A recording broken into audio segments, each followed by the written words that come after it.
In February 2022, OPEIU Local 39, the labor union in charge of CUNA Mutual Group, started working on terms and conditions for their next labor contract, as the previous one had expired in March. The contract was meant to ensure safe and fair working conditions for the union employees. However, their story slowly turns sour as corruption and greed, as well as gross negligence, takes hold. CUNA Mutual had humble beginnings. It started small. Founded in 1935 and based in Madison, Wisconsin, they started in a small Italian-style house built in 1863. In 1950, they finally got a building of their own, a two-story brick building near Tenney Park and the Yahara River. The public opening of the company was seen as a big deal since it was one of the first credit union companies to go big nationwide. President Harry Truman was present at the opening ceremony. Finally, in 1959, they purchased 18 acres of land from the city. At the time, it was mostly farmland, but neighborhoods were quickly being built and expanded. They slowly grew the campus and built the no longer present iconic circular building in spring of 1980. Before the strike, they had 1,600 members working in the Madison HQ and 3,600 worldwide.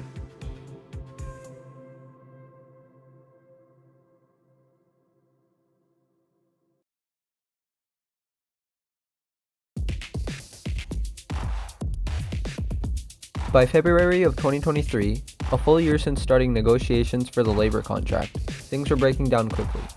CUNA Mutual was allegedly no longer using fair practices to form the labor contract. They proposed policies that would stop employees from working from home. They were met with infuriated workers who stood their ground. However, instead of backing down, CUNA decided to suspend and eventually fire Joe Evica, the chief steward of the union. In response, the union released a statement saying, "CUNA has terminated Joe in order to disorient and demoralize our members, and to slow the union's campaign." CUNA had also been telling security guards to record the union members, as shown in this clip, as an intimidation tactic. Tensions were growing at an alarming rate.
The strike had created a conflict between the people and a corporation that for too long had taken advantage and grossly abused its power. 450 devoted employees drove to the streets demanding fair compensation and more room at the table to negotiate. The only response they got was a spokesperson from CUNA saying, "We recognize this situation may present questions for our customers, business partners, and community. We have business resiliency plans in place to ensure uninterrupted service to our customers while we continue negotiations with the union." It was a slap in the face for workers who had been protesting all winter.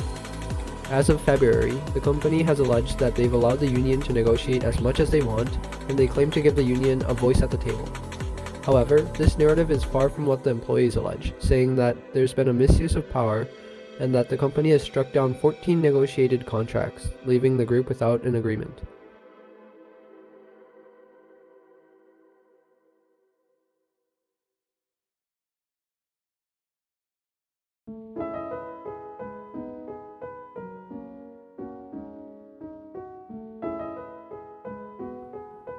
After 1 year and 10 months of bargaining and fighting with CUNA, Local 39 was able to finally secure a deal with TrueStage. Notable terms and conditions included in the contract were: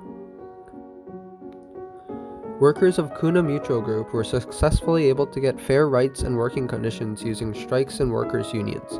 In a statement, OPEIU said, "We are proud to have supported Local 39 and will continue to fight for workers' rights and justice." The pandemic has left a trail of disorganized mess behind as companies and employees scramble to get things back to normal and adapt to changes. Historically, major strikes had not succeeded too often. However, in modern times, unions have been much more successful and will continue to be a huge part of the never-ending struggle for workers' rights. As of March 2024, the old CUNA Mutual building has been completely demolished and the lot is sitting vacant. The future of the company seems to be very uncertain, but is currently doing fine financially.